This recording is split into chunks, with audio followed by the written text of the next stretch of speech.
প্রিয় বন্ধুরা, আমরা কিছু প্রবলেমের জন্য চ্যানেলটির নাম পরিবর্তন করেছি। এখন থেকে আমাদের এই চ্যানেলের নাম গল্প বই সুমন। আপনারা প্লিজ পাশে থাকবেন। চলুন আজকের গল্পটা আমরা শুরু করি। আজকের গল্পের নাম পিছু পিছু অশরীরে। কয়েক বছর আগের কথা। তখন আমি ক্লাস 3-তে পড়ি। একদিন বিকেলে স্কুল থেকে এসে বাবার সাথে বাজারে যাব বলে ঠিক করেছি। আমাদের বাজারটা বেশ কিছুটা দূরে ছিল, প্রায় 35 থেকে 40 মিনিট মতো সময় লাগতো পায়ে হেঁটে যেতে। বাজারে পৌঁছে গেলাম। বেশ অনেকটা সময় লেগে গেল বাজারে। তখন বাজে 8টা। আমরা বাজার থেকে বেরিয়ে গিয়েছি বাড়ির উদ্দেশ্যে।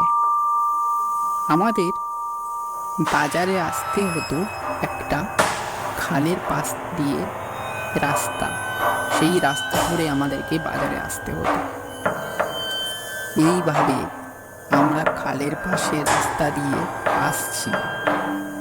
এইভাবে বেশ কিছুটা পথ আসার পর কেমন যেন গোলানো গোলানো একটা বাতাস আমাদের চারধারে বইতে শুরু হলো। বাবার হাতে একটি ব্যাগ ছিল। ব্যাগের মধ্যে কিছুটা আসবাবপত্র, সবজি আর মাছ ছিল। হাওয়াটা ক্রমশ দ্রুত বেগে বইতে শুরু হলো। আমরা যেন আসতেই পারছি না বাতাসটা ভেদ করে। খালের পাশ ধরে সারি সারি তাল গাছ দাঁড়িয়েছিল। এইভাবে কিছুটা বাতাস আমাদের পিছন পিছন ঘোরাতে শুরু হলো।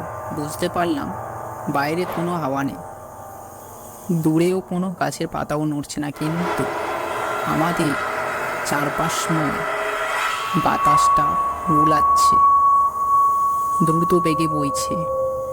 তবে বাবার হাতে একটা তাবিজ ছিল। বাবাও আমার হাতটা ধরেছিল। আমাদের কাছে ঘেঁষতে পারছিল না সেই বাতাস। বাবা আমার হাতটা ধরে নিয়ে আস্তে আস্তে ক্রমশ চলতে শুরু করলো। আবার হাওয়াটি আমাদের পিছন পিছন আসছে আবার। তাই বাড়ির কাছে পর্যন্ত সেই বাতাসটি আসলো। বাড়িতে পৌঁছে গেলাম আমরা। বাবা কিন্তু আমাকে পিছন দিকে তাকাতে বারণ করেছে। বাবাকে জিজ্ঞাসা করলাম যে ওটা কি ছিল। বাবা আমাকে বলল ওটা অশরীরী ছিল। আমরা মাছ কিনে আনছিলাম, আমাদের সঙ্গে মাছ ছিল, তাই আমাদের পিছু ধরেছিল। কিন্তু আমার হাতে যে তাবিজটা ছিল তার জন্য আমাদের কাছে আসতে পারল না সে। এই ভেবে আমি তো আরো ভয় পেয়ে গেলাম।